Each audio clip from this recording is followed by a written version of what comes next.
Hi, it being 6:30 p.m. on Wednesday, February 21st, 2024. The meeting of the Brockton Conservation Commission is being called to order.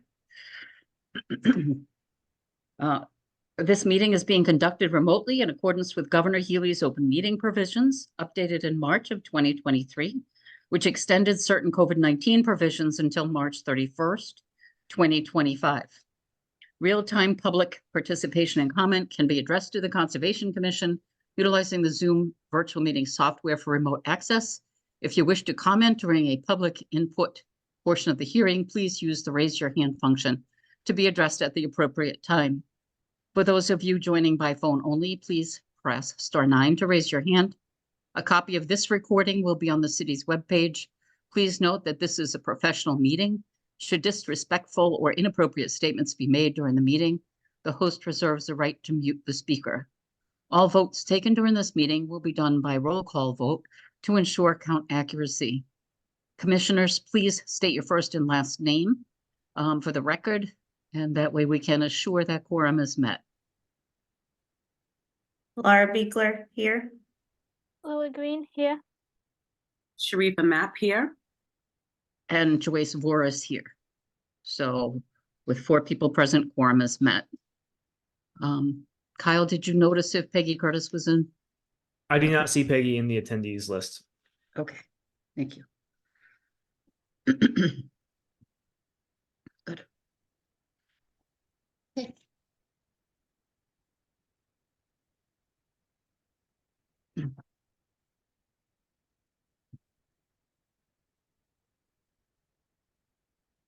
Before beginning this evening's agenda, we'd like to announce agenda items that have been continued at the representative's request to our next meeting.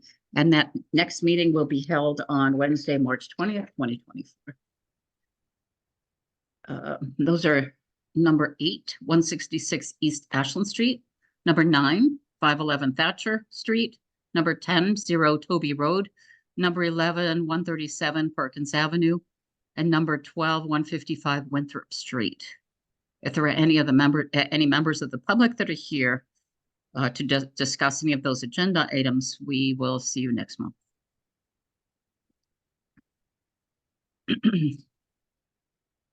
Okay. The first item on the agenda rather would be the meeting minutes. Has everyone had a chance to read over the meeting minutes? Any changes or additions, deletions? Okay, I entertain a motion, please, to accept the minutes from January 17th. I make a motion to accept the meeting minutes from January 17th, 2024. I'll second the motion to accept the meeting minutes from January 2024. Okay. Motion's been made and seconded. Roll call vote, please. Beekler, aye. Green, aye. Mapp, aye.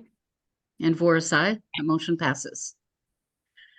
Okay, the next item on the agenda would be a new filing. Notice of intent at 38 Lookoff Street. Is a representative here? I believe so, Madam Chair. I will promote David Klenner.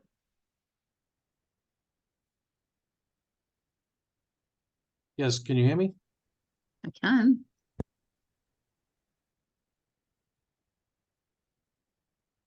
Hi, Mr. Klenner, Collins Engineering. Yep. Good evening, everyone. Good evening. My name's Dave Klenner, and I am here on 38 Lookoff Road to file a notice of intent for a tear down and a rebuild on a residential lot.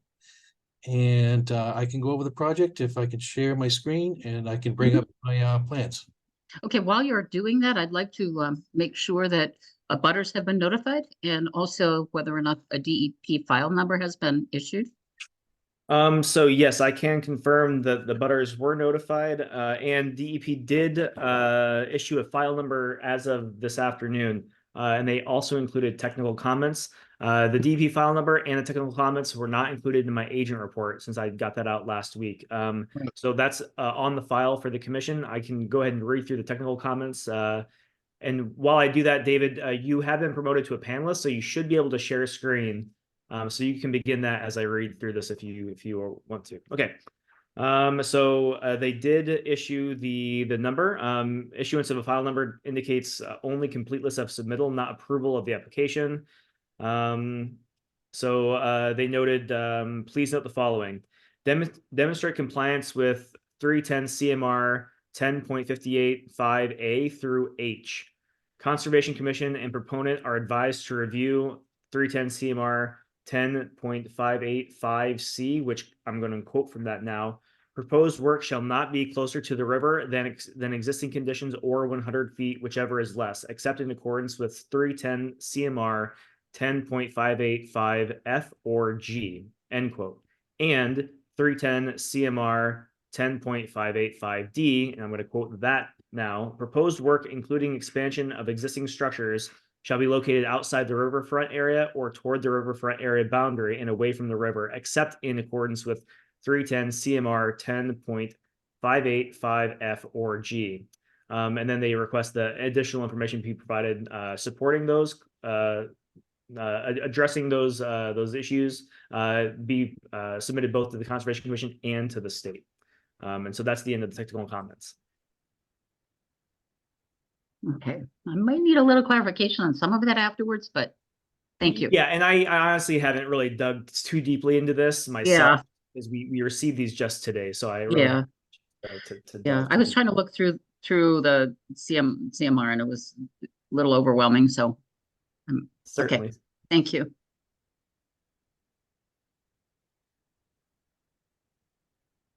Okay, Mr. Klenner? Yeah, so I know that there's a lot of information here to go over. It's a little confusing. I can try to go over it in a general manner and clarify it as much as I can. I would like to know if everybody can see my screen. It's small. The images are small, but I can see the screen certainly. Yeah, that's good. I've got it blown up pretty good. That's Okay, better. so this is the existing conditions plan. And I just want to zoom out a little bit. So we had Brooke Monroe, the wetland scientist from Carver. She went out and she flagged the high water mark for the Beaver Brook. So that's shown in blue. I'll just go over some of these colors and their indications. It's shown in a dark blue, and it goes around the north side and the northwest side of the property. The light blue just before it, this is the 25-foot to the mean high water. The red is the 50-foot to the mean high water. Then we come out a little bit. It's a little confusing, but you see a blue line here. Mhm. That is the 100-foot riparian zone to the riverfront. And then a little bit further out, we have another blue line here. And that is the 200-foot riparian zone for the riverfront. So basically, all the work that's going to be disturbed in here is going to be between the 100 and the 200, with a little bit of work inside the 100-foot riparian zone. I might add that this whole site, where you see a steep incline coming up, so we're at elevation 39 here by the water or the wetlands, and we're coming up to elevation 52 for a high point on the site. This is all historic fill. When Lookoff Street went in, this is all historic fill from that site. And pretty much at the bottom of the slope is the only area historically that has been untouched. And this goes back many, many years. I know that the client's father has been around in this area for 50 years. The fill goes back further than that. So what we have here is a bunch of historic fill inside this site. Now there is a wetland, and Brooke Monroe also flagged this wetland as well, and that pretty much encompasses the river, where it's wetland flag 1 to wetland flag 5. So this is the wetland line here that was delineated by Brooke Monroe, and of course we have the 25, 50, and 100. So we have a 25-foot no touch zone right here for the wetland. Mhm. We have a 50 in the purple or magenta, and we have 100 in the black. Mhm. We do have an isolated wetland area here. It's less than 400 square feet with a half a foot depth. And Brook Monroe has supplied you with a report. I know that there was some issue about maybe that was a vernal pool. And Brook Monroe has supplied you with a report, and I know that you probably need time to go over it, but from her professional opinion and the grading of the lot and the area in which it sits and the drainage that it accepts, it doesn't even come close to being a vernal pool. It's just an isolated area subject to flooding. 400 square feet, you need at least an acre foot of area for a vernal pool. And if you went out there and walked, you could see that a lot of this road drains off into this area. And pretty much that's the only reason that exists. The steep slopes of the road. Mhm. So we have a bunch of things on the lot. Is- Go ahead. Mr. Clenner, is that all wooded at the top of that slope? Yeah, you can see the wood line runs like here. It's the little curvy. Yep. And it runs a couple of trees and then it runs And across. behind the shed? Yep, Mhm. right along here and then out across. And what about this? What about the slope itself? What's the surface of the slope? It's lightly vegetated woodland. Is Okay. what I would call it. Easy to walk through. Well, some areas. It's winter time now. I'm sure the briars would kick up pretty good in the springtime. Yeah. But it's a vegetated woodland slope. Okay, thank you. So we have a multiple of things, structures on the site. We have an old chicken coop slab. That's this orange line here. It's a concrete slab, kind of comes around the shed and comes back around. This yellow line is a chain link fence. It's a 4-foot small one or a 3-foot. We have a shed here and we have a garage here. We have a greenhouse here that they use. This is concrete paved or a paved walkway all in through here. This is a storage building for them. And of course, you have the house, the deck, the porch right up by the road. Our proposal is we'd like to raise this garage. We'd like to remove a portion of this pavement. We'd like to remove this pavement and regrade this pavement to fit our proposed building, remove this concrete chicken slab and remove the shed. And what we're proposing to do is construct a large outbuilding for their personal storage only. If you've gone to the site, they have a lot of things in this garage, in this building. This is an active greenhouse. And they just want to really kind of clean up the site a little bit and put it all into one building. Some of these buildings are old and dilapidated, and they just want to get rid of them. Now, you might notice that we haven't shown the proposed. One of the comments was that it got really confusing with all the borders and so we separated it into 2 plans. I'm going to bring up the second plan and just let me know if you can see it, because I wasn't sure I could share it when they shared the computer. Can everybody see that second plan? Yes, with the Okay. red box, yes. Yep. Okay, so now it gets even more messy, but it will make sense. This is the proposed condition. Now, there was some issue with the 100-foot with the flood zone line. This is a flood zone A, which has no established elevation. If you look at the flood zone map, the flood zone cuts very close to this garage. Now, these flood zone maps with the flood zone A elevation, they're just drawn in a general manner. The flood zone, as it looks on the flood zone map, works this way pretty much. If you look at it at the end of the road, and I'll show you the flood zone map, but it works this way. This thick gray line is where we think the established flood zone should be. So the flood zone line, according to the map, works pretty well along the back of the property, but when you come along the side, basically, if you put the flood zone where they're showing it, the whole neighborhood would be in the flood zone. Because this is the highest point. We've established an elevation on the culvert, the bridge down on Center Street, where the Beaver Brook goes under. That highest point on the road is 15 feet lower than our site. And that's where the flood, that's the same line that they show going down. And I'll show you what it looks like. Let me know if you can see this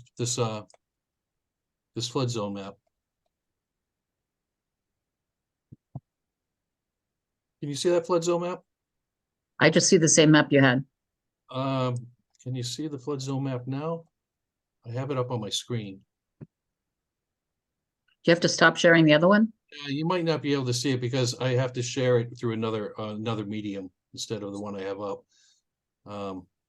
But you have a copy of the flood zone map, and you'll be able to see what I'm talking about. I mean, when you look down at Center Street and you look at where the flood zone is at that culvert, and then it crosses right by this building, you know, that would put the flood zone, that literally is 15 feet higher, and it would put the flood zone 15 feet higher at the bridge, which just doesn't make any sense. If you take the bridge elevation and you run it down towards our building, the established flood zone is at what we established at 41.5. Which is this gray line right here. So what we're proposing to put a erosion control silt wattle here for the detail. This is And where will that be? This will be this gray dash line right here.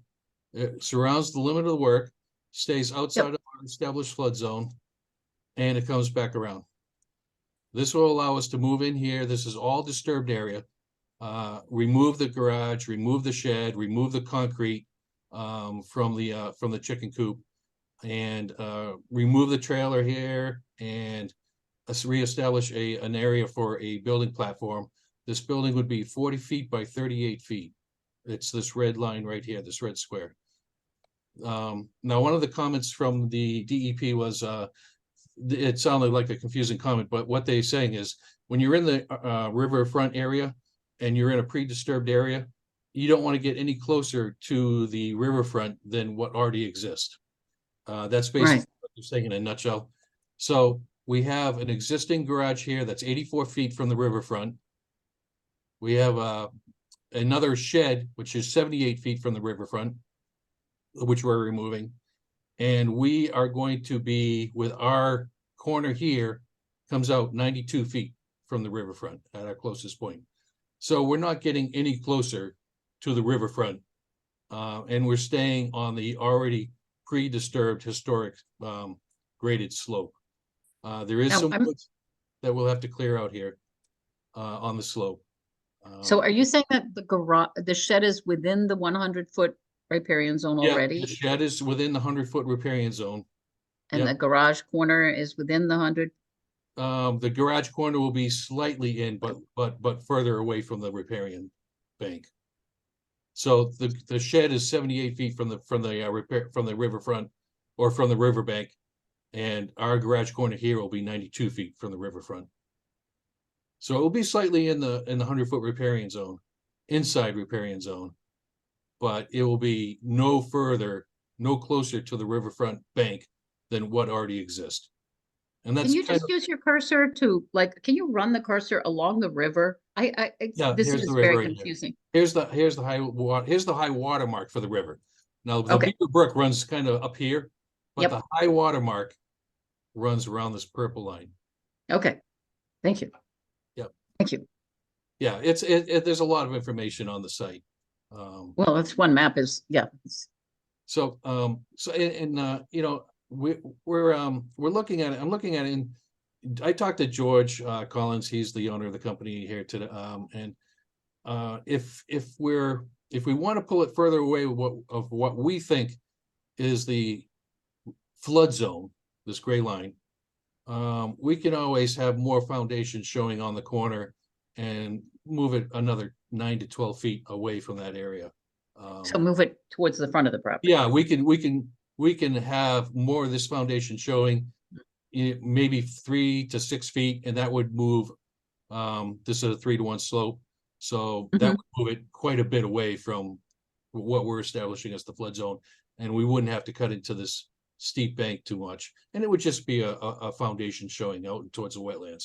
So we could pull it away a little bit, if you felt that would be a better deal. When I read that today from DEP, I know I had tried to look at this map earlier and I was a little concerned about the DEP, the way that it was stated. So but thank you for your clarification. Yeah, that kind of covers a little bit of the concerns from the DEP, as well as some of the concerns from the agent. I know that there were other concerns from the agent, and I can let him give you his kind of comments, and I can address any that the board may require. I know that you guys got this plan tonight. This is a revised plan that was just received tonight, and Right. I have a feeling that the board would probably want a little time to review it and look it over, but I'm glad that we can at least discuss it and get it out and introduce you to the project. Okay. Thank you. Thank you. Kyle, would you like to go now, or would you? Yeah, sure. you like Thank you, to- David. okay, That was that a would good be great. summary of the site. As David alluded to, this is a revised plan based upon the comments that were issued in the agent report. But again, unfortunately, we just don't have the bandwidth to kind of then comment on these things before the meeting. So some things had been addressed they did respond to all the comments, and that's all on the file now, but we just haven't had a chance to really, or at least I haven't had a chance to really dig in on that. So I guess at this point, in my agent report, I was recommending that Beta look at this because there was some cut and fill, I assumed, with the mapped FEMA flood zone A. But if the applicant is and again, the flood zone A is not based upon like a solid elevation. It is just kind of drawn on there. So I can do a little bit of more research before the meeting next month on exactly how we should be handling that, and if we can, if that line that's on this map is like going to be appropriate or not. I just don't know offhand. But I can look into that over the next month, and maybe we don't have Beta get involved with this project just yet. But at this point, I think we need to continue to the March meeting so we can have a chance to look at the revised materials and see that all the comments have been addressed, and then address any new questions that come up.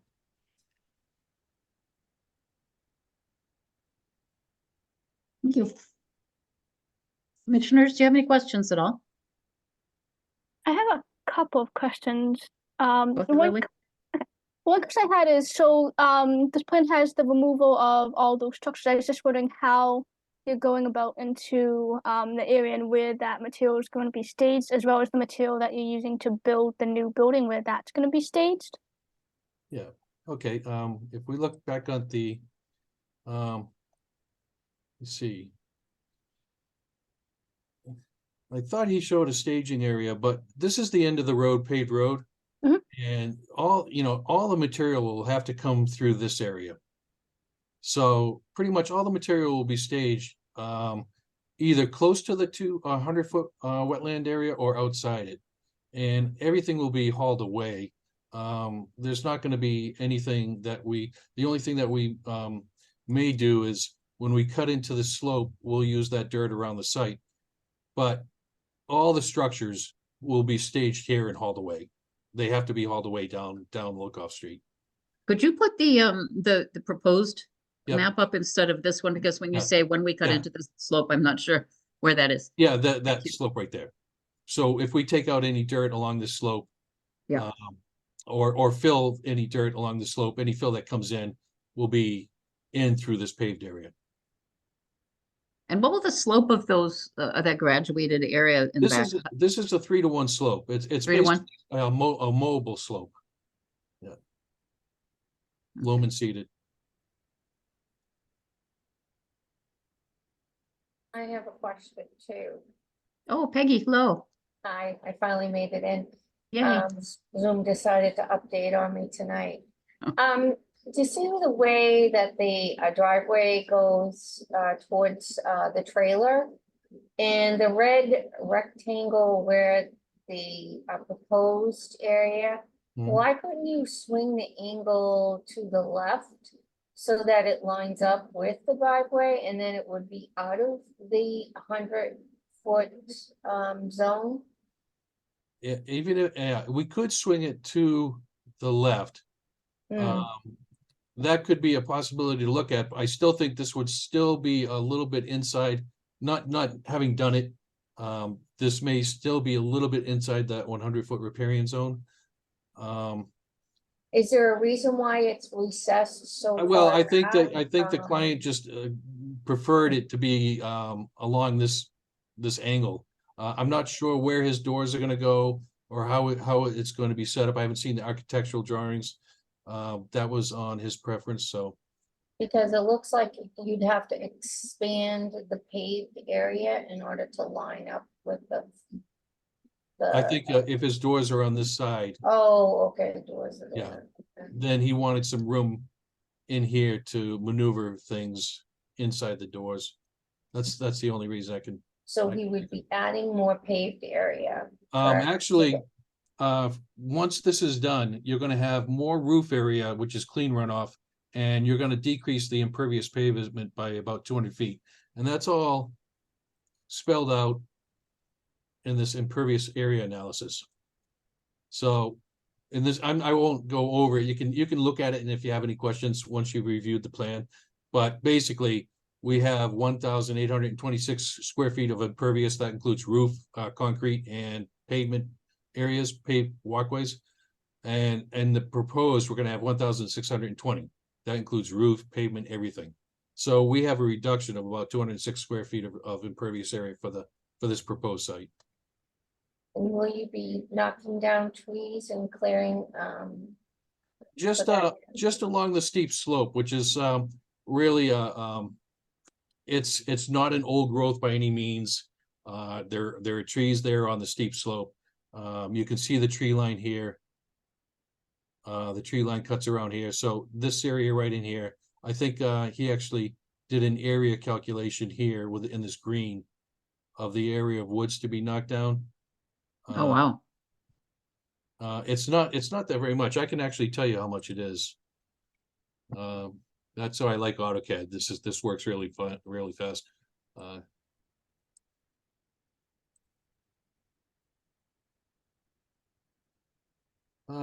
It's 1,700 square feet. Roughly of woods to be knocked down. That includes all the grading.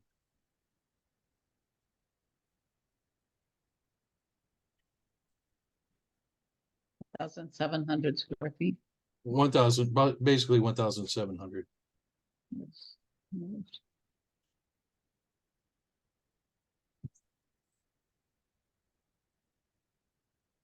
I do think I need a little time to digest.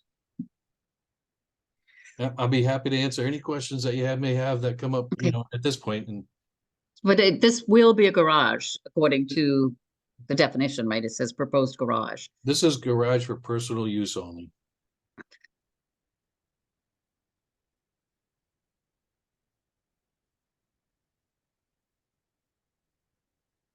Commissioners? I just wondered if there's a proposal to, replant some of the foliage that's been taken down. Actually, can I go back to one question before that? I just noticed something here. The question was why we angled this garage the way we did.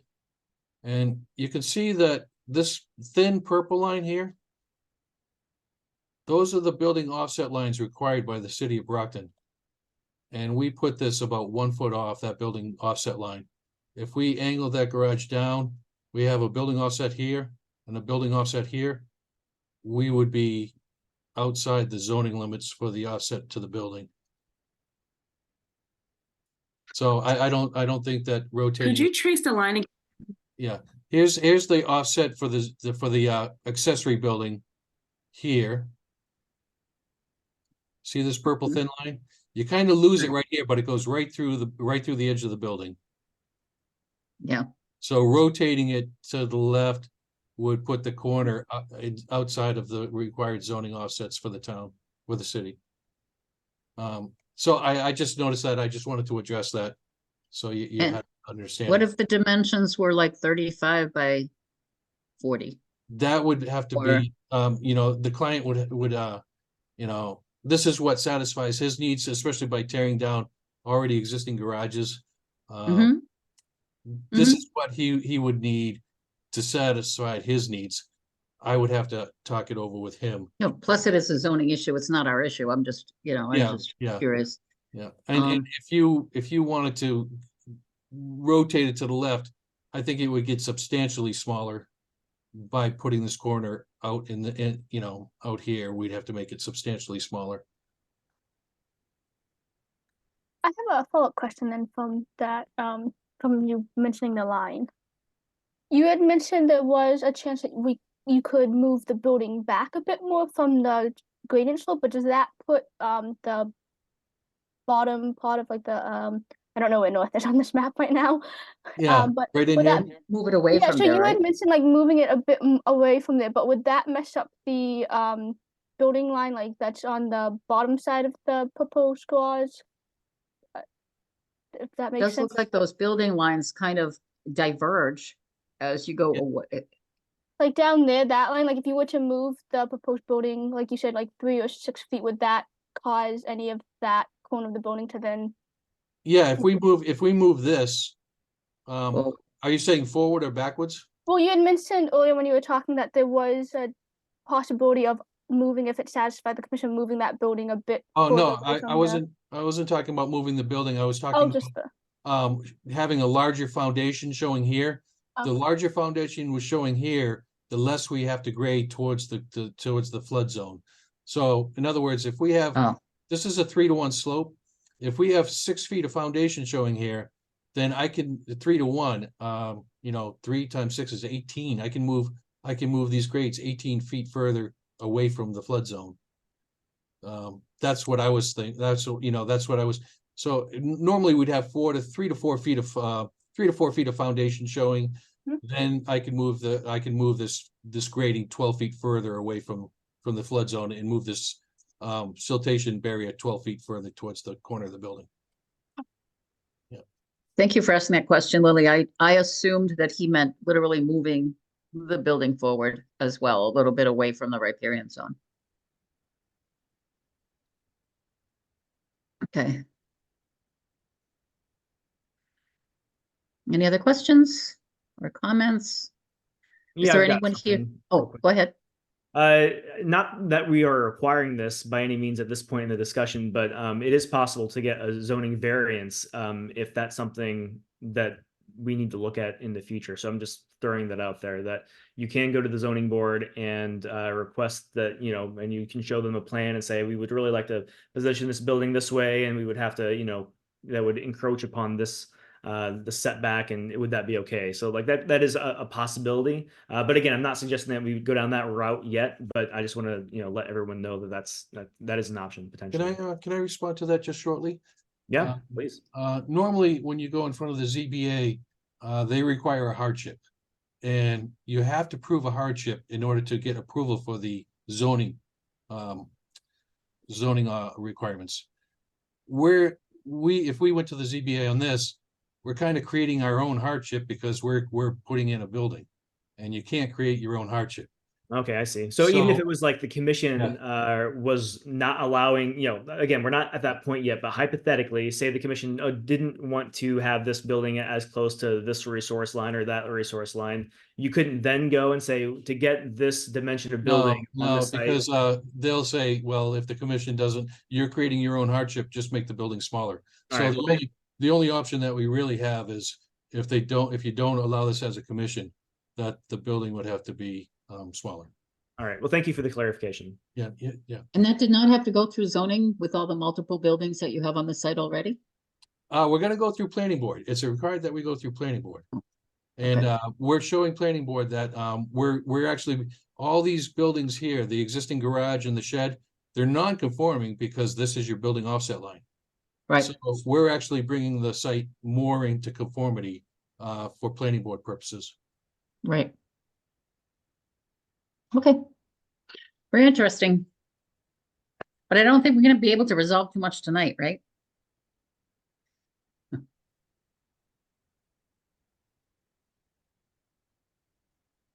Let's see. Kyle, is there anything specific that you would like to have for Mr. Leonard before the next meeting, if we were to postpone? Well, I think we should Discussion further. continue. And Yeah. again, like there were specific comments that I had in the agent report that I believe they've been addressed, but we haven't had a chance to review that. So I can look at that before the next meeting, and we can have kind of a round of dialogue prior to the March meeting. And I think that's probably Good. the best way to Good. move And I forward. yeah, and I wouldn't mind hearing a little bit more about the DEP. Well, yeah, certainly as well. I can kind of draft a response, you know, and kind of break that down for the commission. The other thing is at this point in my agent report, I did recommend that we get Beta involved on reviewing this project, but I think at this point that's a little early still based upon the feedback we've heard this evening. So I think we should just continue and not have Beta look at this project just yet. Okay, good. And Mr. Clenner, would at some point would we see a plan that actually would have like where the drive into the garage would be, like the access points into the garage? Because right now it looks like there's paved and lawn, Yeah, as we Peggy can, said earlier. yeah, we can, I can talk to the owner, get his view on what his picture is. He may not Okay. have an architect right now yet. So a lot of these garages or these outbuildings can be prefabbed. Mhm. But I'll get an idea of where he wants his doors and how the driveway will show, and put that a little bit more clear on the plan. Okay, that's wonderful. Thank you. I have one more question. Where is the property line for this property? Okay, the property line is the thick black line that cuts around the whole site. So it's this thicker black line. And it shows dimensions 71.93. We have 152.88, 32.00. So that is the property line And other than that isolated wetland, right here. Yep. yep. Let me see, where's the closest 25 foot to the other wetland, the wetland Yeah, that's the up? closest 25 foot is out here, this light blue line. Okay, I'm sorry, hold on. yeah, would be, I'm getting confused. The closest 25 foot is this black line right here. See this black dot line? oh, yeah. Okay, so This it is the would be, wetland, yep. and this So is the the 25. 50 would cut off the corner of the garage there, right? The 50 Yeah, the 50 here would cut off just the corner of the garage. would be between the 50 and so that 20. So all of that elevation stuff that you'd be building in would be dumping into the 25? Is that right? The 25 would, the siltation fence would be just outside the 25 here. It'd be 27 feet at its closest. We can actually bring that up a little bit if need be. We just wanted, you know, I'm just, would there be it's- runoff into that more, more delicate area, do you think, from? well, we'll have the widest, we'll have the widest wattle we could possibly put in. If the commission would like a sill fence with a barrier, we could also do that as well. That's an excellent protection Mhm. for especially steep slopes. And even runoff after it's built? This would all be loamed and seeded, so none of these erosion control fences would be moved or until the grass has been planted Okay, and stabilized. And like I said, this is a 3-to-1 slope. This is a mobile slope. The existing slope is probably more like a 5 or 6-to-1. mm-hmm. It's not like a steep cutoff. Mm-hmm. You can easily walk up and down this slope. Been very helpful, thank you. All right, thank you. Can I see, so I guess, I can, request to extend it to the March meeting. And also, before you do that, I just have to see if there's any members of the public at all that are interested in addressing you or have any questions at all about the project. Does anyone have their hand up? I don't see anyone in the attendees list with their hand raised, Madam Chair. Okay, I Fine. just got one, Justin Schiller.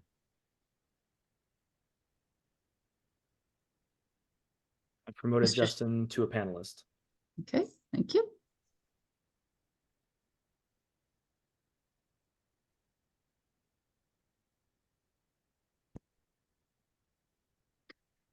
Mr. Clennert, would you mind stopping the screen share? Stop, okay, stop sharing? Yeah. Okay, Although I really did like the AutoCAD. or it's a whatever, little but- bit easier than the PDFs. Hi, Mr. Schiller. Hi, how's it going? I'm actually part owner with my dad of the property that's doing this garage. Mhm. If you guys have any questions, I can possibly answer some. Have you been here for our discussion? Yes, I heard the whole discussion. I've been on the meeting the whole time. Mm-hmm. Do you feel like there's anything that But if you guys, but I'm I'm sorry, just saying, if you guys have any questions, because I'm the landowner. Right, right. Well, we asked Mr. Clennert some, and we will definitely be continuing this till the next meeting. I don't know if there are any questions that you overheard that you feel as though you want to address, or if you want to just wait Um, until the next meeting. The only one I could address is where you guys were talking about how is the doors orientated on the garage. Yeah, we weren't sure The from doors that, yeah, from the angle. are gonna be orientated towards the paved driveway already that's showing towards the street. That's where the right where that driveway already exists. Right, So the driveway is gonna go into the garage.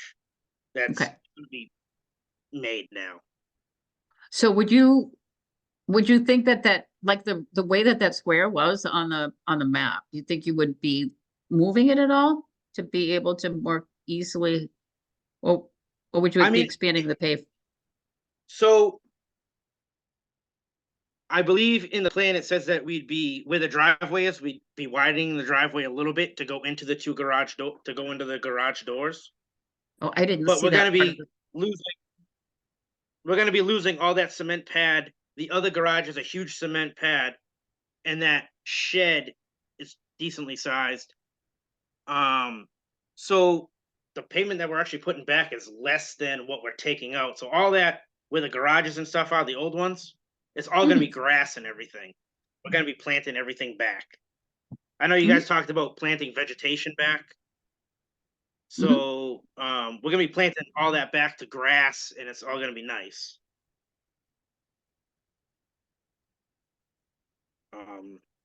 But that's kind of all I really had to say.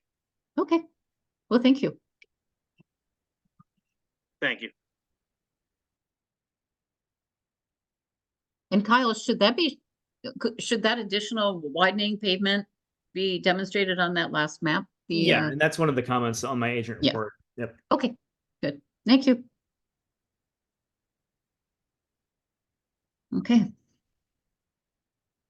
I believe if there aren't any other comments from the public, might just entertain a motion to continue.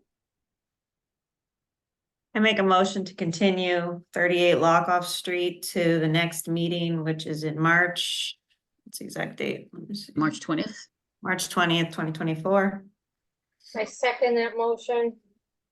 Motion's been made and seconded to continue 38 Lookoff Street to the meeting on Wednesday, March 20th. Roll call vote, please. Declare aye. Curtis, I. Green eye. Map I. Boris, aye. Motion passes, and Mr. Clennert, we will see you next month. All right, thank you very much. Thank you very much for your help. Yep, bye. Bye-bye. Okay, number 3 on the agenda is a certificate of compliance for 0 Pleasant Street. parcel ID number 043-002. I have promoted Scott Faria, who is going to talk about this, I guess. Okay, thank you.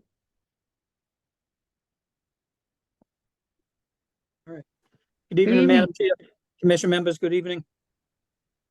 Scott Faria from Holmgren Engineering, for Michael Heichel in Cedar Point LLC requesting a certificate of compliance for property on Pleasant Street, for an order of conditions that was issued a couple of years ago by the commission.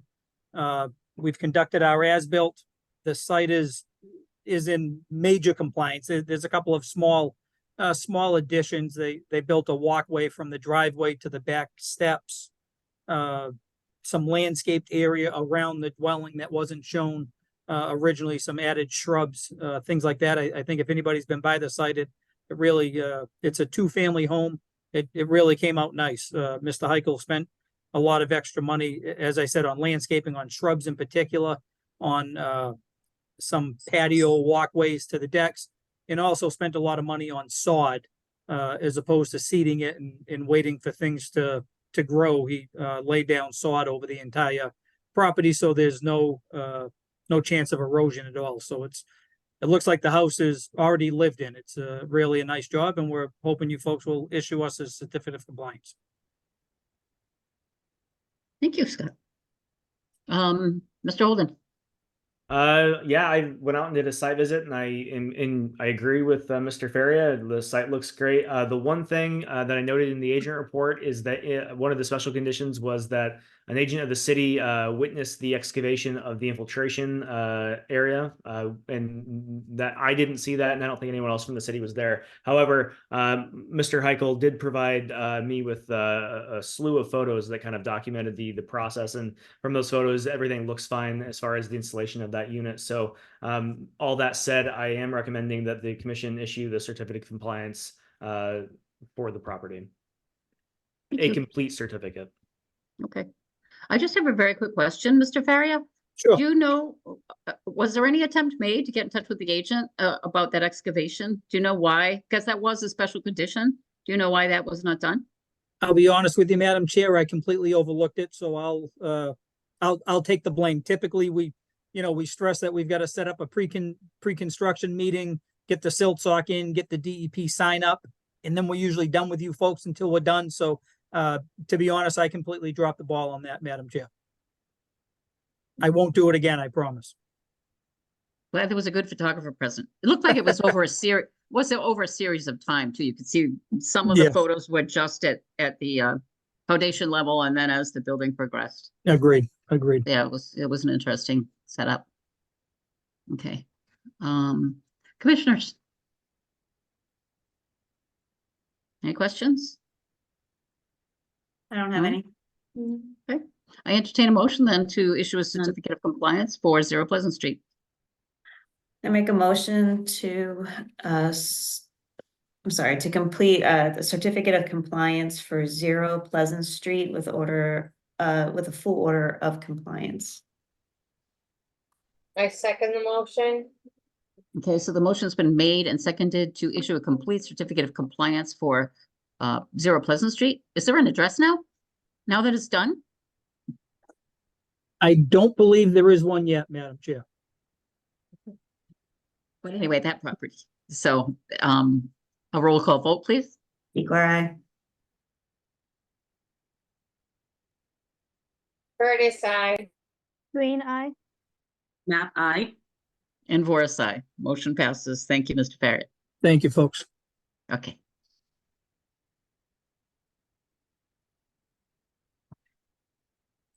Next on the agenda is a notice of intent for 45 Industrial Boulevard. Oh, I think that's Mr. Farrier as well, is it not? It is. I would ask then, have the butters been notified and a DEP file number issued? Sorry, Scott. Nope, go ahead, Tom. The butters have been notified, and DEP did again issue the file number with comments today. So that's not reflected in the agent report, but I can go ahead and read the technical comments. So DEP commented that the project appears to be located within an interim wellhead protection area. please review, and it quotes a portion of the act, and which I'm going to quote the actual verbiage here. Stormwater discharges within the zone 2 or interim wellhead protection area of a public water supply and stormwater discharges near or to any other critical area require the use of special source control and pollution prevention measures and the specific structural stormwater best management practices determined by the department to be suitable for managing discharges to such an area as provided in the Massachusetts Stormwater Handbook. Okay, thank you. Do you know, Kyle, it says an interim wellhead area. I know that there are, in times of drought or concern about water supply, I think old wellhead areas can be revisited, but it didn't, in this report, when I was reading about the notice of intent, I didn't see anything at all that even mentioned wellhead area. I'm going to be honest with you. This is the first that I've really seen this verbiage before, so I obviously need to do some reading on this as well. Mr. Farrier, do you have any idea what that's all about? It's certainly not in Brockton, Madam Chair, and as Kyle said, the DEP file number just came down today, so I haven't had a chance to dive into it either. Okay, I'm sure it's something we can all look into. Thank you. Sure. I'm hoping you folks can see my screen. Mhm. All right. So just to give you a quick rundown, I think the bottom line is it's an awfully big site. It's in Industrial Boulevard in the Brockton Industrial Park. Just to kind of get your bearings, this existing building used to be the Zoots facility, Zoots Dry Cleaning. It's since been bought out by Bay State Linen.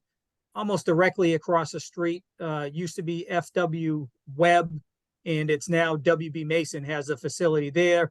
There's a newer giant warehouse that was built by GFI that you folks permitted maybe 2 years ago. So it's really a built up area all of a sudden, like a lot of these industrial buildings. What we're hoping to do is to kind of envelope the existing building with a 70,000 square foot addition, just to increase their laundry facility. As you can see, the gray area will be additional paving. Right now, there's paving that goes behind the building and heads back out to Industrial Boulevard. Because we're extending the building, we're installing some loading docks and extending the driveway back out to Industrial Boulevard. There is a wetland area. The Salisbury River is in the back of the property. Wetlands associated with the Salisbury River, and also a flood zone associated with the river. We're keeping our proposed work greater than 25-foot buffer zone in all cases. As Kyle said, it's an awful lot of stuff. We have some stuff to go through DEP, and I'm sure you folks are going to want to send it off to beta. So I won't take up all that much time except to show you that picture. And as I said, it's a real big project, and I think a good thing for the city to have these big industrial buildings going on in the industrial park where they belong and where they were hoped to be placed. So we're looking forward to going through the process and coming to an approval at some point, Madam Chair.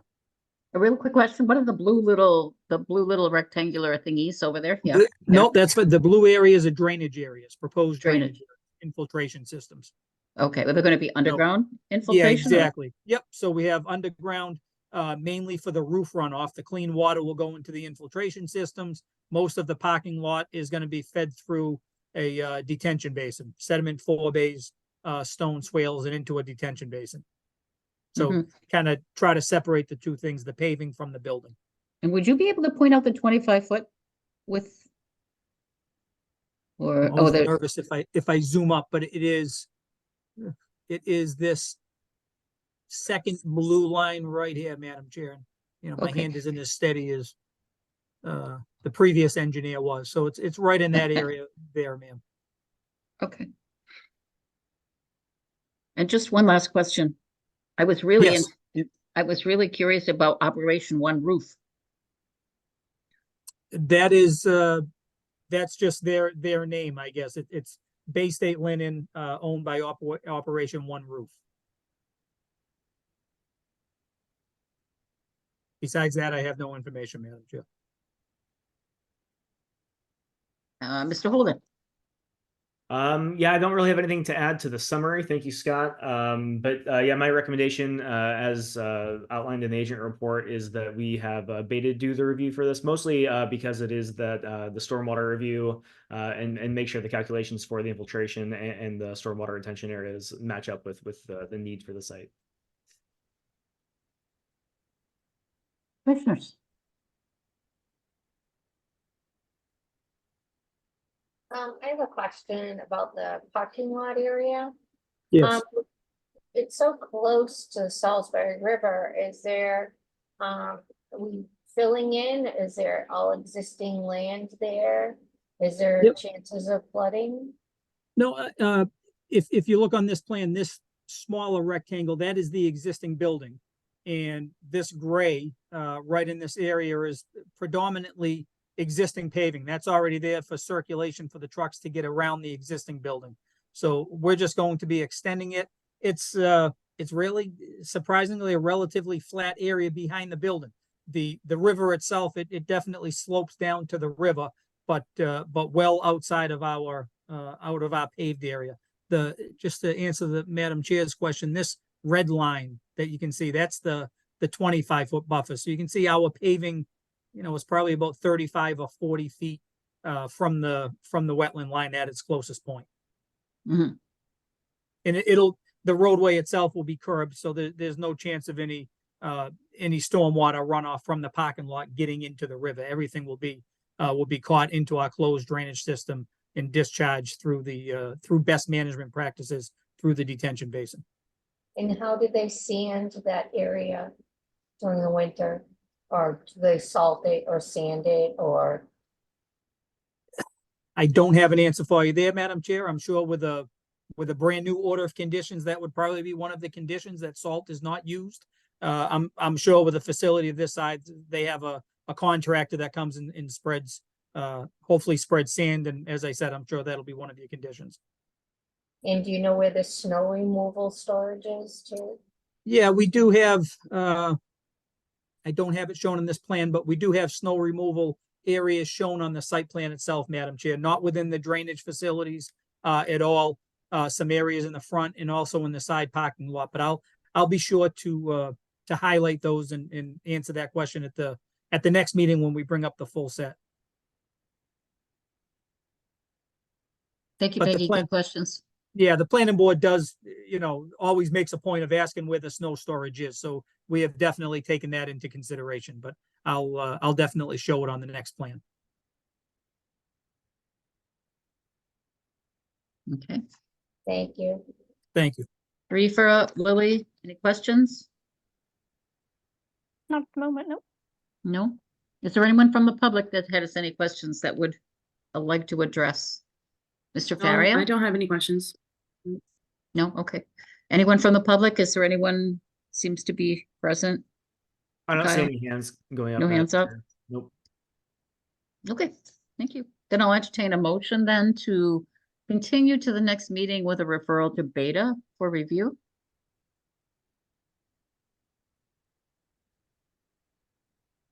I'll make the motion to continue 45 Industrial Boulevard to the next meeting in March after a beta review. Second. Motion's been made and seconded to refer to Beta and then to continue to the next meeting. Roll call vote, please. Declare. Curtis, I. Green eye.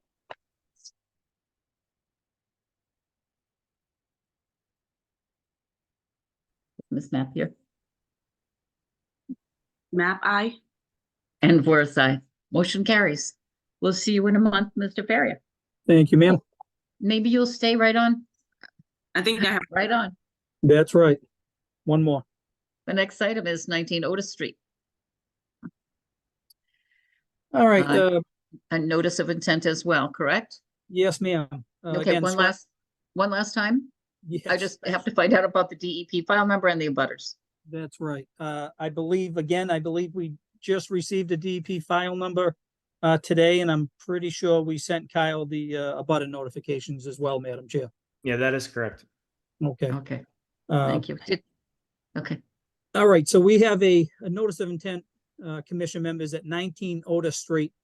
Kind of a different situation. I'm sure you folks had a enforcement case back 9 months ago or so, maybe even a little bit more than that. And the owner of the property, Jaswino Resende, owns the property here at 19 Otis Street. Has his house right off of Otis Street, a little bit of a patio essentially in the backyard. The property is adjacent to the Salisbury River. One of our first issues that Jaswino had is he doesn't directly abut the river. He abuts city of Brockton property, which abuts the river. Mr. Resende, thinking he was doing something good for his family, built a masonry wall along the banks of the river, a few feet in from the river, certainly not within the river, but a few feet within the river, built about a 3-foot high wall. And then from the top of the wall, built a concrete patio all the way up to his existing house, basically. And his reasoning behind it was he has his parents and his in-laws. They like to sit outside. He thought it would be nice for them to sit out in the backyard overlooking the river, and didn't, to be honest, didn't really have an idea first of the property being owned by the city of Brockton, and then second, that it would be a big deal to the Conservation Commission and that it would certainly need permits. So at some point, it was there was a court order brought about by the city, and it was certainly demanded that the wall be removed from the city of Brockton property, the property be restored, in that we filed with the conservation to do that work, since it is certainly within your jurisdiction. So Jaswino got in touch with me. We've tried to help him out. We did the survey. I had Brad Holmes from ECR do some restoration plans. And the short of it is, I guess, Madam Chair, what we're hoping to do is to allow Jaswino to, it's all going to have to be by hand. It's not going to be easy work, but he understands that. He's going to remove the existing wall that he installed on the city property, remove that wall by hand, basically, a sledgehammer, and by hand, block by block, lug it up to the middle of his property, dispose of it properly that way. Once he removes the block wall, which is this heavy black line here, then Jaswino will be able to remove the concrete patio, which is about a 2 or 3 inch concrete floor. He'll be able to remove that patio. At that point, we will remove any of the fill, get the site back to pre-construction grade, and then take Brad Holmes' restoration plan and do the plantings to try to enhance the area. To be honest with you, if you go out there and look at it, the area to the north of our site and even to the south of it, but certainly to the north of it, it's really a jungle. There isn't a heck of a lot of worthwhile vegetation there. So obviously it's going about it the wrong way, but we hope in the end, once this is permitted, Jaswino removes everything, we get the grade back to the way it was, and he does his plantings, you'll certainly have a lot better resource area, at least in Jaswino's 70-foot of property along the river. I think north and south, you've got a long way to go to make it a thriving area, but I think this will at least take care of that part of it, Madam Chair. So we did receive Kyle's report. He does have some comments and concerns, some information that kind of contradicts between my plan and Brad Holmes' plan, which I'll certainly adjust and make everything match Brad's plan, being the wetland scientist and the expert in this field for sure. So I've got some work to do on making revisions, but again, that's what we're hoping to get approved through you folks, Madam Chair. Okay, thank you.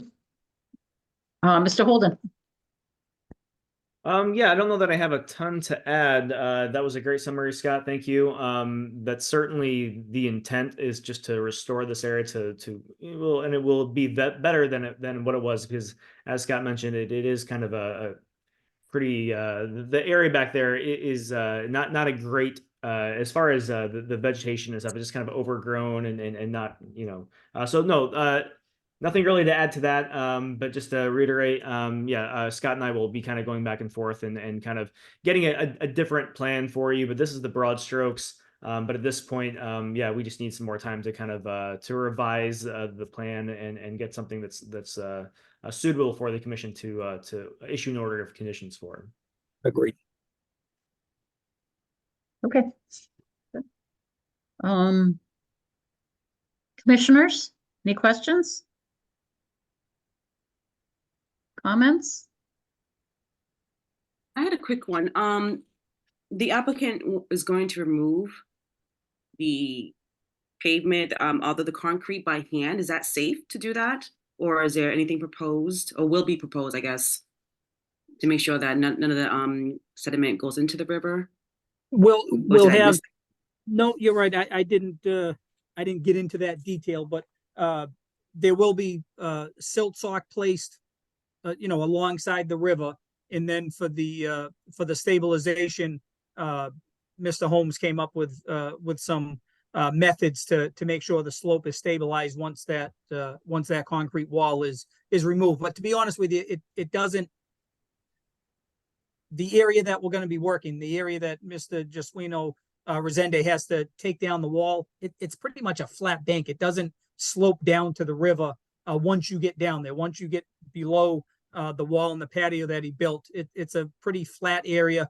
He really won't have any problem working on flat ground. The river's going to be, 5 or 6 feet behind him. So he has plenty of clearance to swing a sledgehammer and pick up the block and keep lifting it upland and keep working. So he definitely won't himself. He won't be in the water, and the water isn't that close where the blocks will drop into the water. Mm-hmm.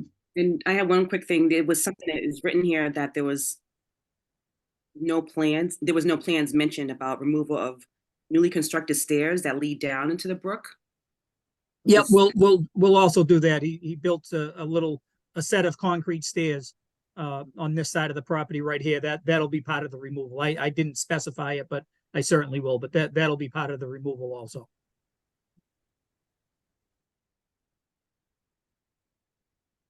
Okay. Commissioners, any other questions? Is there anyone from the public? Is Mr. Jesuino here? Is Mr. Resende here? I believe he is, Madam Chair.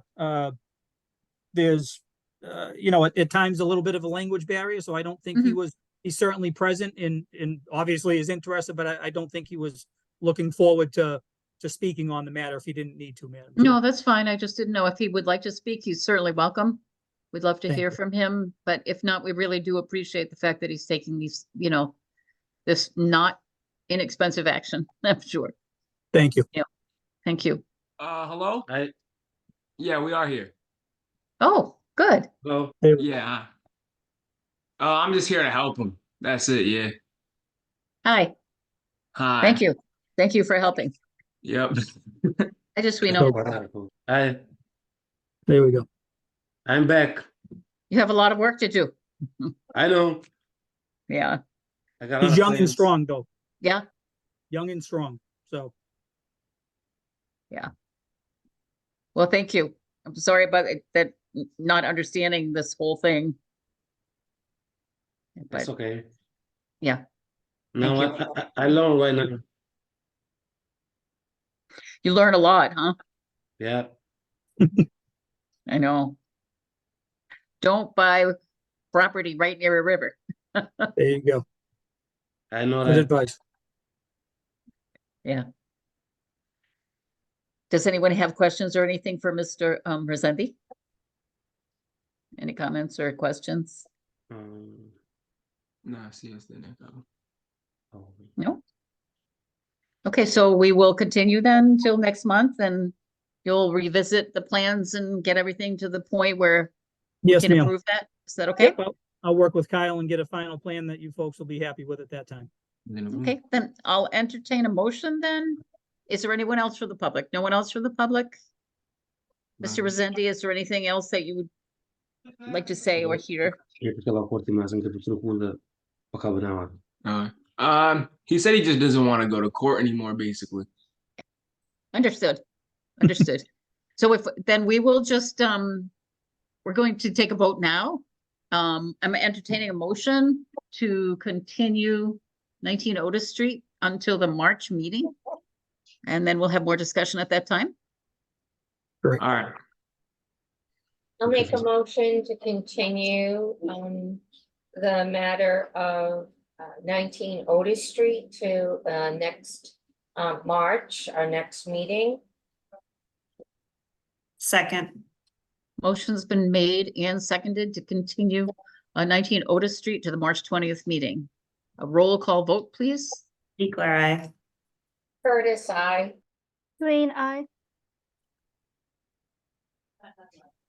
Map I. And Voris, aye. That motion passes. We'll see you next month, perhaps. Thank you, folks. Thank you. Yes, Scott, and thank you too. You're welcome. Thank you, Juswino. Yeah, no problem. Bye-bye. Yeah, bye. Bye-bye. Thank you. Is that it for you, Scott, for the night? I have one more, Madam Chair. There's one in between that one and my last one. Oh, okay. Kyle Okay. didn't do me a huge favor and put 5 in a row, but 4 out of 5 was good of him anyway. So I appreciate what he does. I'll be back shortly. Okay, so we'll hurry up and get on to the next one, which is a RDA, a Thank request you. for determination of applicability, right, for 180 Court Street. That is correct, Madam Chair. Okay, is anyone here from, was it Breslin Company? Breslin Incorporated? Anyone from, this is Verizon, isn't it? A Yeah, Verizon? this is their Verizon building, yep. Promoting a few people with their hands up. Yes, hi, thank you, Kyle. I'm Jocelyn Gambone and I am with VHB civil engineer here. And I can share my screen and walk everyone through it. Thank you. We're on behalf of Verizon, who is the applicant and at 180 Court Street. Let's see, share my screen, here we go.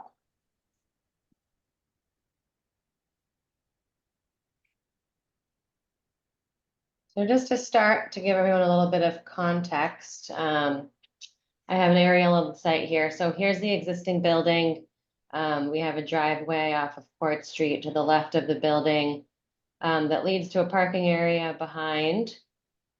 There's an existing grass space and then the existing chillers, which is the project that we have before you. There's existing chiller equipment, critical infrastructure for the building.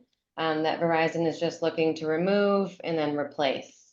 So on the site plan here, I've highlighted Trout Brook, which is just to the east of the property in blue. There's the 25-foot riverfront line in the brighter blue. And then here we have the estimated floodway from GIS highlighted in green, followed by the 100-foot buffer here in yellow. So the majority of the site is located within the 100-year floodplain. The elevation associated with that is 93.9. And then a portion of the work, as you can see, is going to be located within the 100-foot buffer. I will show you a picture of the existing equipment because the project itself is pretty limited. So here's the existing chiller equipment. And then as you can see here, there's an existing concrete pad. And then there's these 2 sumps. So as part of the project, what we'll be doing is removing the existing chiller equipment. But the existing concrete pad is actually going to remain in place, including these 2 sumps. Let me just flip to the next page here. So we did a photo rendering to try to illustrate a little bit clearer what would be going on here. But as you can see, this red, sorry to be moving around all over the place, but this red line here I've highlighted, that represents the 100-year floodplain elevation at 93.9. And then the purple line that I highlighted right above that is the top of the sump that is going to remain. And that elevation is at 95.3. So the goal is that all the work that's going to occur on site is going to be above the 100-year flood elevation. There's no proposed ground disturbance associated with this project. The sump that's on the left-hand side of the screen, we plan to fill and cap completely with concrete. And then on top of that, a steel structure would be erected to support the new condenser units. So that's what this box here is representing. And then on the right-hand side, that second sump would be partially filled and capped with concrete. And then a new cooling tower installed in that location. So again, no ground disturbance anticipated as part of this project. We're setting everything above the 100-year floodplain. We were very methodical in how we went about designing this to minimize any impact. So we are requesting, we hope the commission agrees with us and would issue a negative determination. I know Kyle went out there and did a site visit with my colleague Taylor, as well as the project architect. I'm not sure if he's on the call tonight. I unfortunately was not able to make that site walk, but happy to answer any specific questions that the commission might have.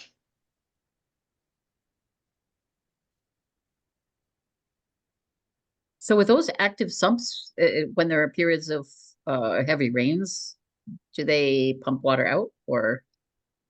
I'm not totally sure how the existing sumps work. I believe it's more for airflow. Air. It was my understanding that the water that's in those sumps is used to help with the cooling process. It's a separate isolated system from like the groundwater or water that would be flowing across the parking lot, for example. So it's Okay. it's a separate Oh, system that's thank you, for Kyle.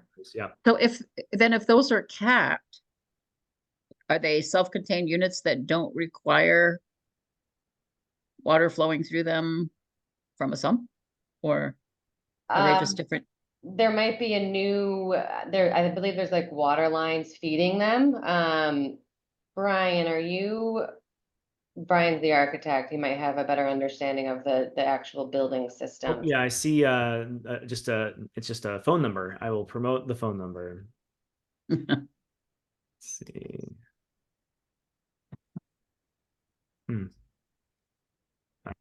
All right. Brian, I think you're able to speak.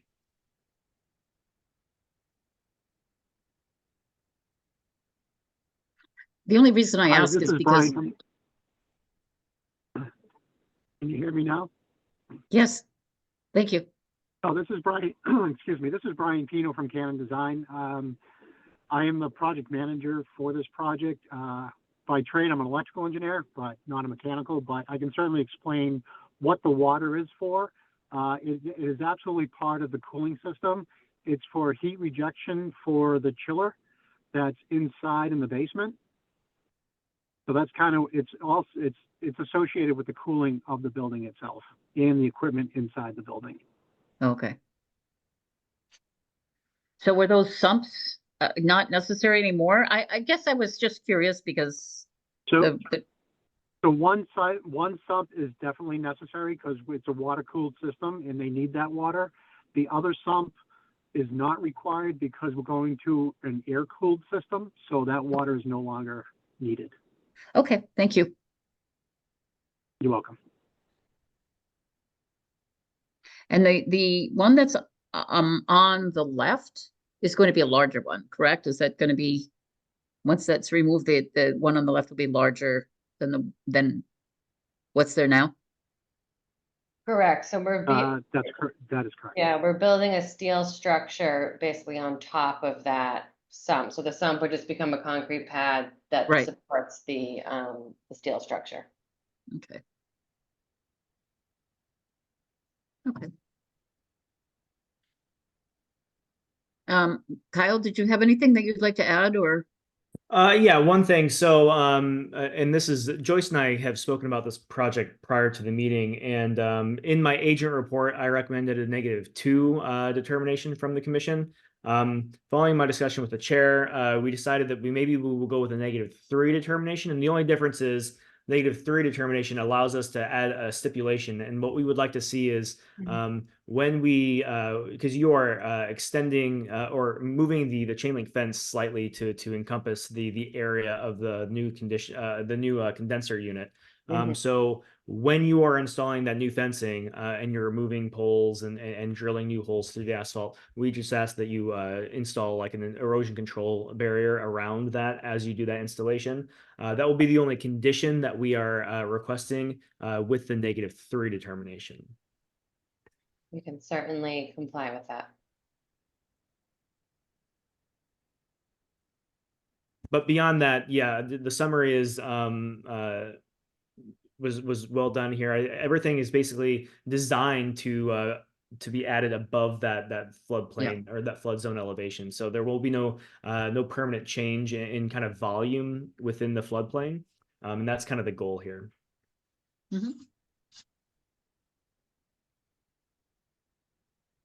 have a Commissioner? question, how much weight will be added to that area?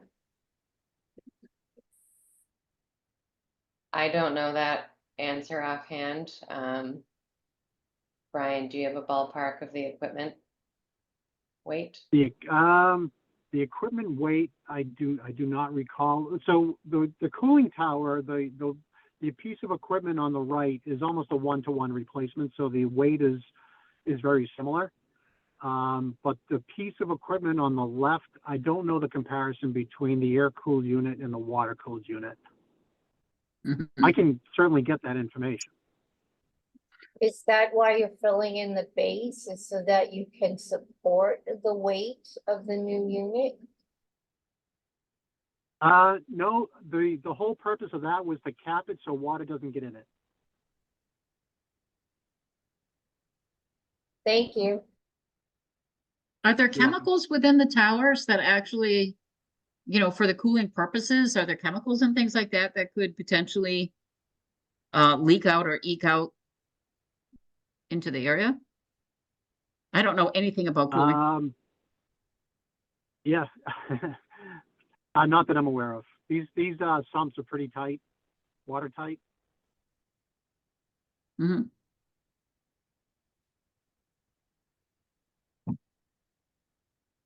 Chelsea, do you know if there's any potential for chemical? I'm sorry, I would defer to Brian on that. Again, Okay. I'm not an MEP. Yep, it's fine. Thank you. And you? Okay, that's fine.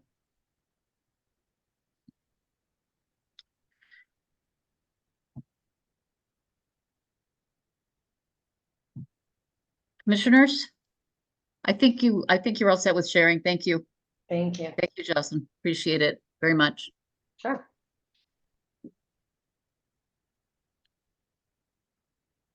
Commissioners, any questions at all? I don't have any. No. And Kyle, I'm really, really sorry. I should have written it down as you said it. It was a -3. Yeah, determination? -3. That's correct. Yep. Okay. Before we do that, though, is there anyone here from the public that would like to speak to this applicant?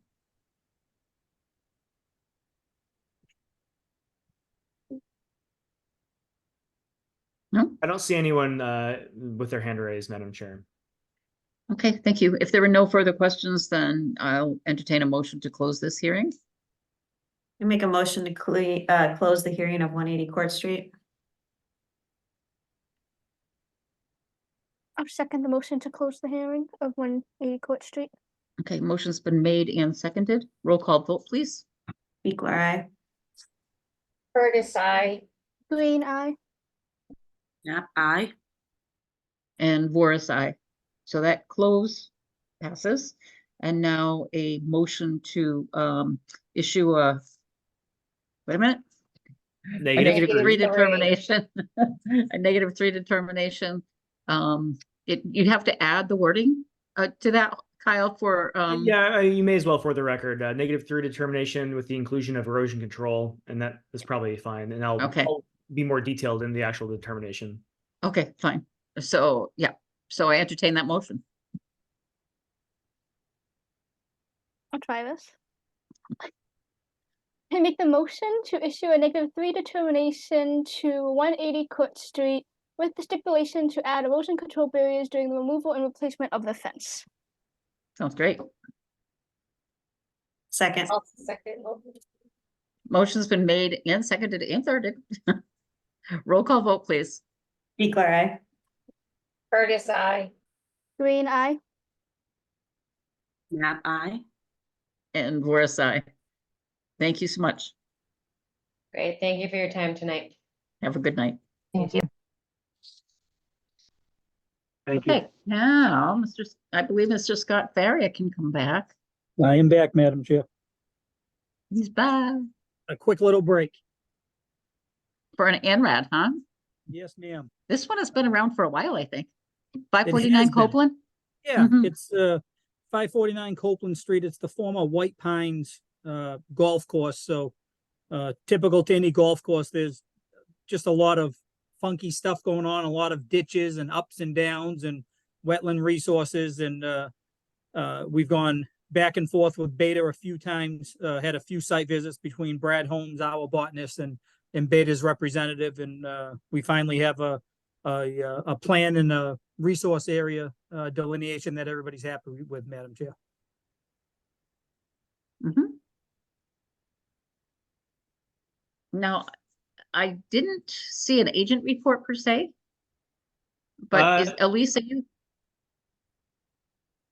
Go ahead. All right, go ahead. No, go ahead. I didn't see an agent report for this, right? No, because Beta submitted a Beta's report, report. and that kind of Right. is functioning as the commission Okay. report. But Okay, Elise that's is fine. here from Beta to summarize the Good. report if the commission would like her to do that. I would certainly love to hear that. I would be happy to do so. So essentially, in our most recent report that we provided, we went over, but basically, we, as well as the applicant, had another meeting with Kyle as well, and it was in early February, just to kind of discuss plans and go over the last few bits of items that we were, looking to get wrapped up. And ultimately, as a result of our discussions, it was decided that, there is sufficient information for the commission to vote to issue an ORAD, but we did have a few suggested recommendations that I wanted to just throw out there for the commission right now so they could hear those and be aware of those as well. They're pretty standard for the type of ANRAD that we were looking at here. So ultimately it was decided that only BBW boundaries were what was being sought for approval here. So there was discussion about banks on site, etc. Decided that, BVW is the only boundary being approved at this time, and that there are additional resource areas at the site. But that's not being approved as part of this current ORAD issuance. That there's buffer zones associated with offsite resource areas that were not assessed during the ANRAD process that may constrain the site. So just recognizing that there can be and there are some offsite areas, that the classification of on-site streams as perennial or intermittent is not confirmed as this part of this ORAD. And last but not least, that wetland flags located outside of the city of Brockton or on private property are not approved under this ORAD, and they were flags A1 through A5, A19 through A34, B76 through B81, and B86 through B88. So all of that is basically to say that Beta and the applicant have reached an understanding and are comfortable with the BBW boundary as it was shown. I agree.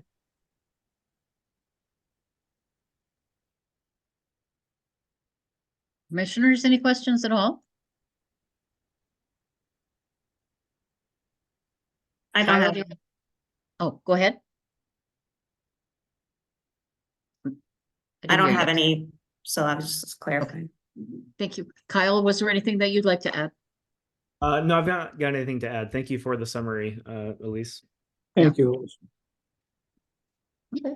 Well, I guess I do have one comment. I think we do have someone from the public that is I was waiting to just, weigh in on I was this. just gonna open that up rather. So if you could promote that person, that would be great.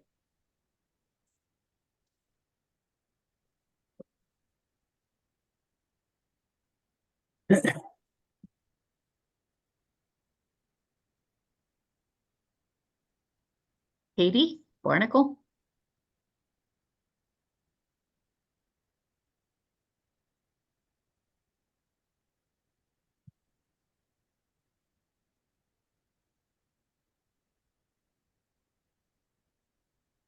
Hi, Miss Barnacle, you are muted. Oh, my apologies. I represent an abutter and I have no further comments tonight. I'm pleased with how Beta has performed a thorough review of this ANRAD. So no further comments. Thank you. And thank you to Okay. Kyle. Thank you. Anyone else that would are there any other hands up? No other public comment, Madam Chair. Okay, good. Then this needs to be closed then, correct? Yes, Before- that is yes. correct.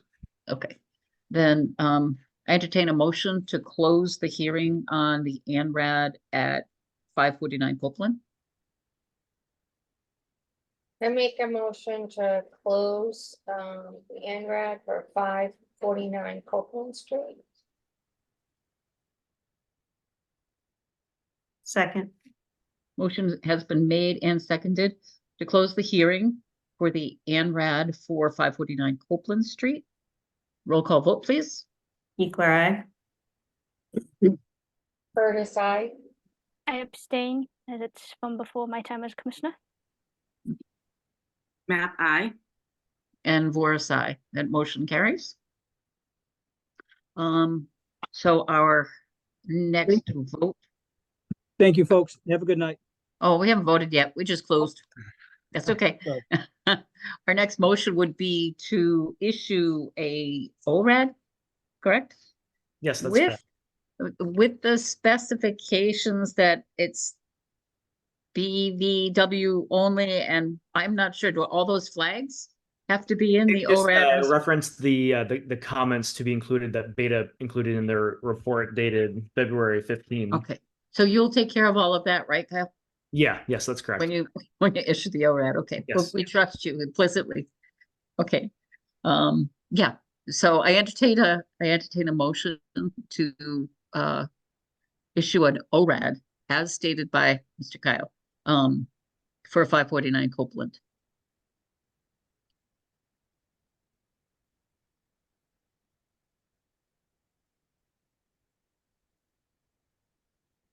Okay, let's see if I can get this right. I make a motion to file an ORAD for 549 Copeland Street with the stipulations as stated on the Beta 215 report and the flag issue. Second. Okay. Motion's been made and seconded to issue an ORAD for 549 Copeland Street to include the stipulations that are in Beta's February 15th report. Roll call vote, please. Equal Curtis, I. I abstain. Map I. And Voris, aye. That motion carries. Thank Great. you. Thank you, Mr. Faria. Thank you, folks. Have a good night. See you soon. Bye-bye. Thank you. And thank you, Elise. It was lovely to see you again. Likewise. So the next, let's see, 1, 2, 3, 4, 5 are all continued till next month, correct? And the next is a violation discussion for Yeah, that is 26 correct. Allen. Yes, so I sent a follow-up letter to 26 Allen Street. This is something we spoke about last month. They did hire a company to come out and do the cleaning of the lot as requested in the previous violation notices. It wasn't completely done, and I spoke with Cynthia Saropoulos, who was representing the property owner about this, and she agreed, and there was some back and forth about when she was going to get the people back out there to do the additional work. Since then, it snowed, and it's very hard to see exactly what's on site with that. I did send out the follow-up letter last month, asked her to attend the meeting tonight and kind of demonstrate compliance so that they've removed everything. But with the snow, I don't know if that was strictly possible, but also I've not heard from her. So at this point, I am aware of other properties that this property owner owns are kind of not in compliance with some other things of the city, like health code violations and things. So I think I may just be referring this to the law department to kind of add to the rest of that to kind of get taken care of in one kind of legal action. So at this point, I may just I will be at least in contact with the lawyer and update her with where we are with things here. So I don't have anything else for the commission. Okay, thank you. As long as you keep us informed of what's Yeah, of happening, that would be course. great. Thank you. Thank you. Let me see, enforcement orders now, right? The first one was at 1507 Main Street. Yes. So 1507 Main Street, and 57. I'm just there's no one here to speak to any of these four Okay. enforcement orders, and I Okay. requested that someone be here to talk to the commission about all four of these. So I'm kind of just going to group them together. So 1507 and 57 River Street, we issued an enforcement order to both of these properties. They're separate issues, but that was done in the summer. And basically, I've been in communication with for 1507 with the property owner. He came and spoke to the commission, and after that, he agreed to do the restoration work as required. That was the ambulance? I'm sorry, that This was is the ambulance one? Brewster's ambulance. Yeah. And so after that, I did have like a phone conversation with whomever he had hired or contacted to begin doing that restoration work, or at least getting a plan together. But I've not heard anything from them for months. So I sent a follow-up letter at the beginning, or between last month and this month's meeting, requesting that they attend this meeting, kind of give the commission an update. They are obviously not here to kind of speak to where they are in that process. So that's kind of what this one was. 57 River Street was another enforcement order for illegal dumping within the flood zone. And that one was the commission has issued multiple enforcement orders to this property owner over multiple years.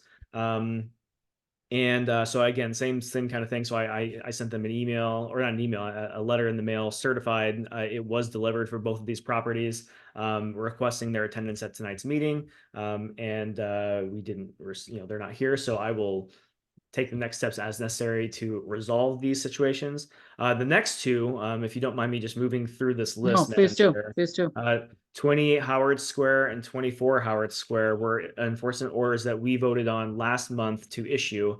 I showed you pictures of the site that I observed from across the stream when I was doing the review for 155 Winthrop Street.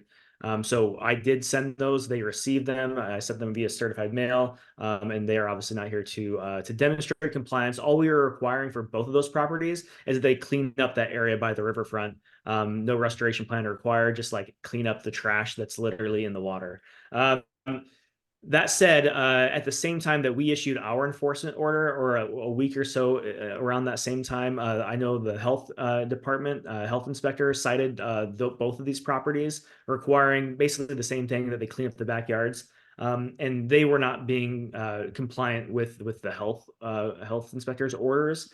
So this is one that I think we will have to expedite to the legal team with the city of Brockton, just to kind of get things moving here, because this is again a very egregious kind of breach here. So I will be in contact with them and convey the fact that this is kind of a no-show for both these properties tonight at the meeting.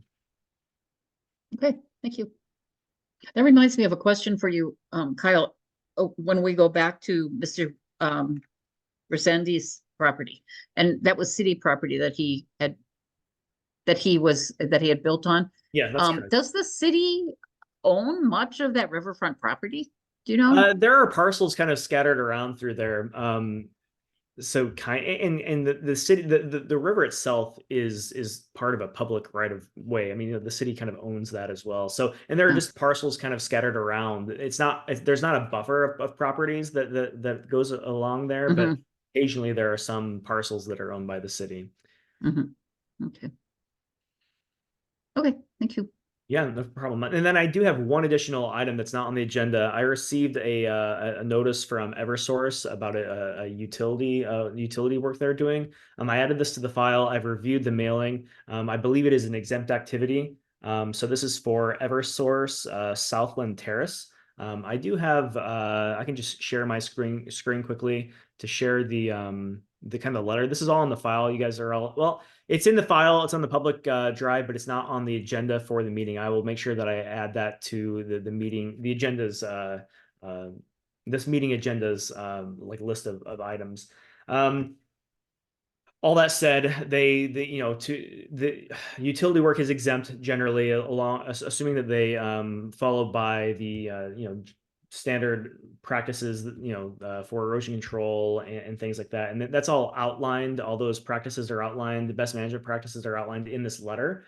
But this is the area that they're going to be working on. The resource areas are mapped in the blue and the green. And then the line work, this is a gas main replacement, are the yellow and the purple lines through here. And the only area that is affecting some wetlands here is on Hayward Street, Hayward Avenue. And so they will be installing erosion control along the road here as they do that work, along with they'll be closing the trenches up every night. They won't be left open. And there is a whole list of other things that they are doing. But this is mostly a notification for the commission that this work will be done. And then if you have any questions, you're welcome to follow up with me, and I can reach out to Eversource if there are any concerns. But as far as I'm concerned, I don't think that this requires any sort of additional filing. Okay, and that Southland Terrace that you mentioned, was it just that section in the bottom, or is it the entire Yeah, well, this city? is the only area that's within like a buffer zone. Oh, yeah, okay. And so it's Yeah. that little Okay. orange area is Yep. in the area. Yep. Yeah. Okay, thank you. Of course, and that's all Good. for me. Unless you have any questions about this. Mm-mm. Now, you mentioned something, Kyle, about possibly having elections or something, or Oh, yes, something thank you. next month. Yeah, so I started with the commission in the city of Brockton last April was my first meeting, and I think that we are required by city ordinance to have elections once a year. So I think that we're up in March. So I don't know exactly what that entails. I will look into that and reach out to the commission before the next meeting so you can kind of understand what we're doing. But I think we will be electing a chair, a vice chair, and then potentially a clerk. The clerk would be responsible for doing the minutes, but you can also have your own, designee do those minutes, and so that would be Isaiah here. So don't feel like if you are elected clerk, you're responsible for doing the minutes for us. But that's just kind of I think it's those three officer positions is what we need to kind of think about for next month. Okay, thank you. Yeah, of course. Questions, anyone? Hi, Isaiah, by the way. I have a quick question for Kyle. On those enforcement orders on 1507 Main, 57 River, are those also being referred to legal? So my kind of assuming that they had come here because both of them have come before the commission before and spoken to the commission and expressed interest in complying with the requirements that the commission has put forth. My kind of thought was that I would like to see a restoration plan from 1507 by next month. I know that they've been in discussion with the whomever they've hired to do that work. And so I know that they've already established that communication. It's just a matter of getting that plan in front of us. For 57 River Street, I was planning on giving them maybe 2 months to get a plan in front of us. Because I don't know that they've actually made already that. had enough chances? Well, sure, but I don't know at this point that they've actually reached out to that to anyone and established that. And I don't know if we said, come next month, if realistically, even if they did comply with that request, if they could get that contact and get that done before the March meeting. So that was kind of my inclination is to give, and I can reach out to them following this meeting and kind of say, hey, 1507, we'd like to see you present a restoration plan at the March meeting, or I will be referring this to the law department. And then same thing with 57 River Street, have this at the April meeting, or we will refer this matter to the law department. It's kind of my thought is how I will handle Yep. those two. I think that sounds like a reasonable plan. Don't you think? Thanks for asking, Peg. It's good. Yep, that sounds reasonable. Okay, great. Thank you. Good.